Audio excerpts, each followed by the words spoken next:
How's it going, guys? D Black Tay bringing you guys the second video of the day, and today we're going to be talking about Samurai 8.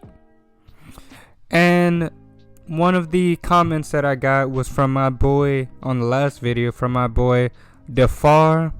He's been with me since day one. He's one of my most consistent Twitter followers and one of my YouTube subscribers. So shout out to him. He's always showing love. He's amazing, and I love chatting to the guy every day. But he wanted me to talk about Commander Sin, and so that is what we are going to do today.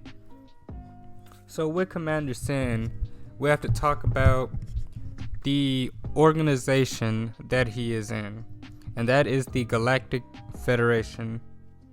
Apparently he works for the Special Ops. In these Special Ops, he was sent on to this planet to capture Benkei. His name is what is it called? Oh man, I can't think right now. But his name, one of the names he goes by is called Silent Sin. The samurai from the tournament, we got that information from them. They noticed him, the one that he assigned to Team A. His name is Silent Sin.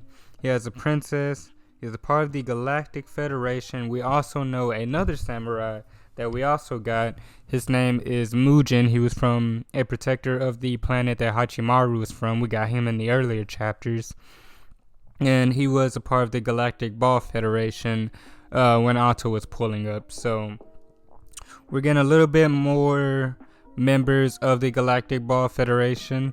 One of the interesting things that we got for Sin and why he is on planet Kinka, it seems that he went to the planet with the knowledge that someone or something would help him locate Benkei.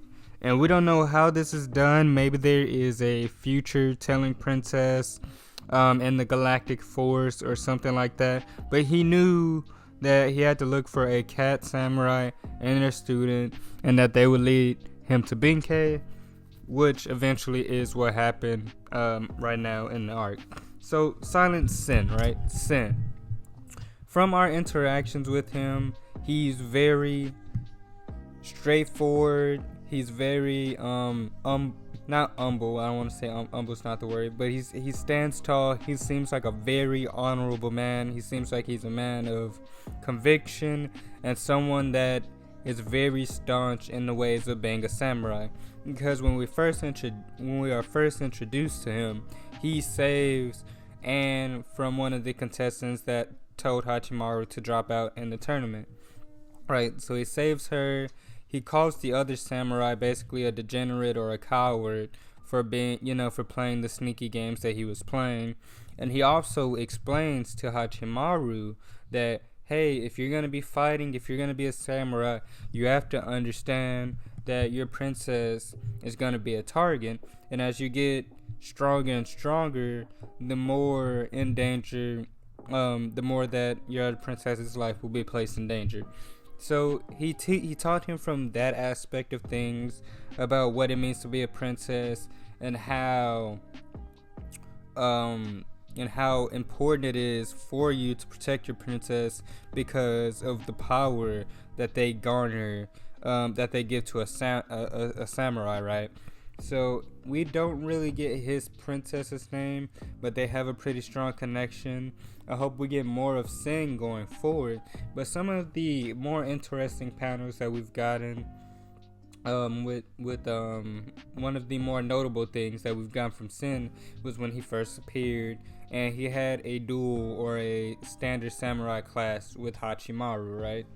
And so when he fought Hachimaru, he noticed that Hachimaru's soul sword turned white, and he understood that by Hachimaru's soul sword becoming white, that he was a possible key to Pandora's box. So Sin has access to a lot of information within the Galactic Federation because he is a special ops. He's in the special ops, right? So we get that nice panel. So he's very informative. He's knowledgeable. He's honorable, and it also seemed that he might have known Daruma, because when he was talking to Hachimaru and telling him that, hey, we'll meet again, he said, and he was explaining everything about the princesses. He was saying that I don't want to explain to you what happens when you lose a princess, right? So he makes that note, and then he looks at Daruma, and then later on, when they're infiltrating Benkei's shipholder, Oniwakamaru, he notes to Hachimaru that, hey, this is because of your master Daruma. And then back when we were on the planet, he also said that, hey, Hachimaru, you're a disciple of Daruma, and all the other samurai. They were surprised. So we've gotten a lot of interesting moments from Sin in this arc so far that have been really great in telling and setting up his character so far. I can't wait to get more interactions with him. But so far what we've gotten is a very honorable guy. He seems to follow the samurai code. He's probably the first samurai that we've actually gotten that isn't bad or necessarily have a hidden agenda or knows what they're talking about, because we got Hagamichi at first, but he seemed like he was still growing into what he's going to be in the future, right? But with Sin, it seems that he's very established, he's very noble, he's very honorable, and he's very about the ways of handing down justice and handling things, because we get panels with Sin after everything that happened with Benkei and Daruma. He's like, hey, you're just a petty criminal, Kotsuga, someone that wasn't even on our radar, but I'm still not going to forgive you. So it seems that Sin, he's very staunch, and he has a strong sense of justice, is what I get from Sin, and how he goes about carrying himself and everything that happened on the planet. All his interactions with Daruma and Hachimaru so far, throughout the manga. In these 10 chapters, we've gotten little bits and pieces here and there. So now that we've gotten and infiltrated the ship holder with Sin, we get more from him. He uses his samurai armor for the first time from his crane holder. We get the panel of him, cutting down the humanoid holders in one slash. So he's pretty strong. He's decently powerful. His samurai armor is very, I don't want to say simplistic, but it has a very nice aesthetic to it. It's very traditional. He has even armor around his coat sleeves, so that's pretty interesting. We see that he is a member of one of the 4 major schools of the Gundari style. He was able to use his arm as a projectile tracking device. Let's see what else he's been able to do. He's been able to extend his soul blade.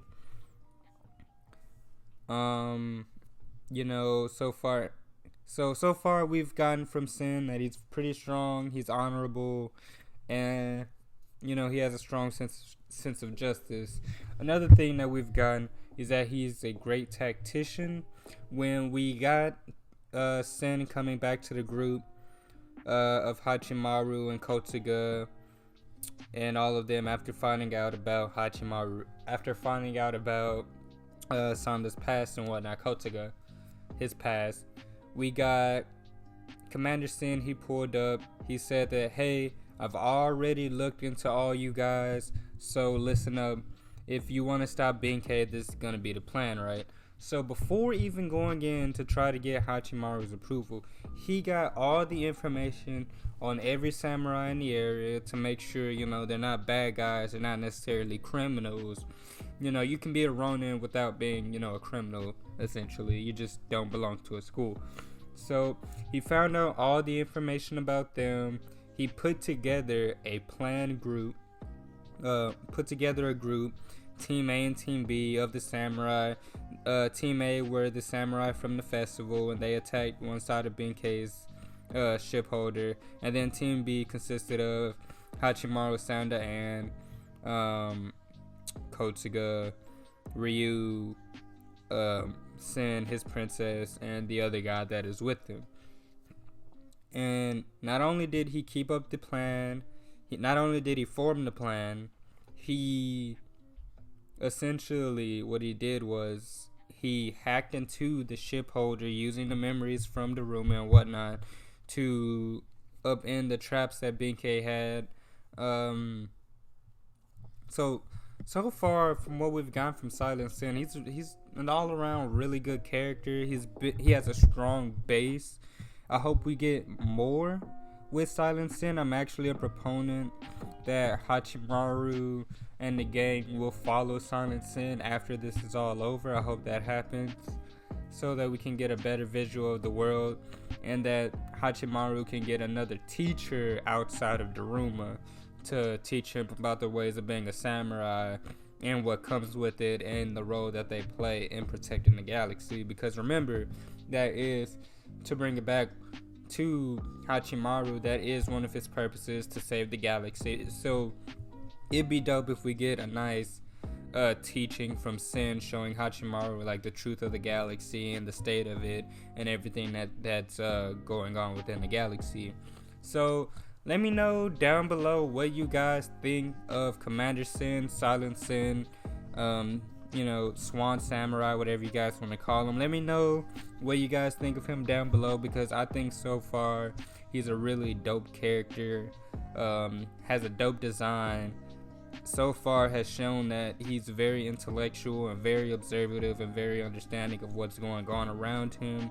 He's a great tactician, like I've said in this video, and things of that ilk. So let me know again what you guys think down below. Like, comment, and subscribe. Hit that bell notification so you guys can know when I upload my videos. And share this on whatever platform you can, so we can get more views and more people out here on the channel for more discussion, because I believe that is essentially what I really like talking about. I like hearing you guys' opinions and your thoughts on characters or a chapter or the arc, and that helps me when I make my videos and whatnot, because some of you guys, y'all see things differently from how I see things. So that'd be dope. Don't forget to like, comment, and subscribe, and I will be seeing you guys later. Peace.